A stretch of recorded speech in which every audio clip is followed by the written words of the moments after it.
భక్తి డెప్త్లోకి వెళ్ళిపోయి భర్తను నిర్లక్ష్యం చేసిందనుకో, చూసి చూసి చూసి కొద్ది రోజులు మరీ కొంతమంది ఎట్లా తయారయ్యారంటే, వినండి చెబుతా. ఈరోజు మొత్తం కుండబద్దల కార్యక్రమం, దేవునికి మహిమ.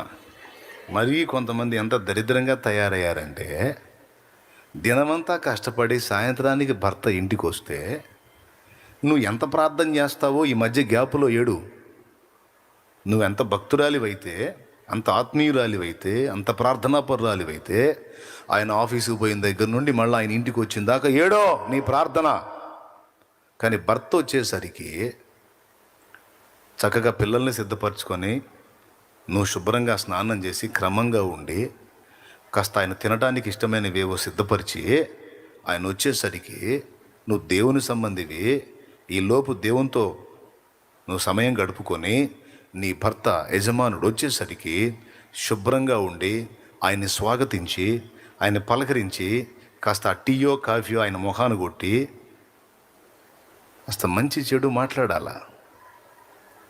అప్పుడు దాకా ఏమో పనికిమాలిన పెత్తనాలన్నీ చేసి పాపం కష్టపడి ఆ భర్త ఇంటికి వస్తే గదిలోకి పోయి ముసుకేస్తుంది. స్తోత్రం స్తోత్రం స్తోత్రం స్తోత్రం స్తోత్రం, glory glory glory glory glory glory glory glory glory. ఒరే నీ గ్లోరీ సావా, ఇదేమి గ్లోరీ? గోరియా గ్లోరియా? నువ్వేమో గ్లోరీ, మీ ఆయనకేమో గోరీ. ఇది ఎవరు చెప్పారు నీకు ఈ పద్ధతి?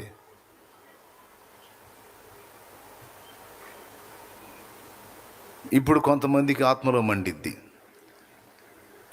అసలేంది దేవుడితో గడిపితే ఏంది తప్పు అంటాడంది. మళ్ళీ చెప్తున్నా, మైండ్ దగ్గర పెట్టుకొని నేను చెప్పేటప్పుడు, దేవుడితో గడిపితే తప్పని ఇవ్వడంలా నేను అల్లా. మంచే, దేవునితో గడపటం మంచే, కానీ ఇంటి వారిని నిర్లక్ష్యం చేస్తే అవిశ్వాసి కన్నా చెడ్డవారు. మరి దాని సంగతి ఏంది? అది దేవుడే రాయించింది. మరి నీ బిడ్డల సంగతి ఏంది? భర్త సంగతి ఏంది? వాళ్ళకి జరగాల్సిన న్యాయం జరగొద్దా? వాళ్ళ బాధ్యత నెరవేర్చవా?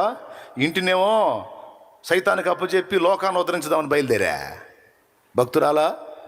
ఇంటిని, భర్తని, పిల్లల్ని సైతానికి అప్పచెప్పి లోకాన్ని బాగా ప్రపంచకాన్ని ఉద్ధరిద్దామని బయలుదేరింది. జాగ్రత్త. నువ్వు భక్తి బాగా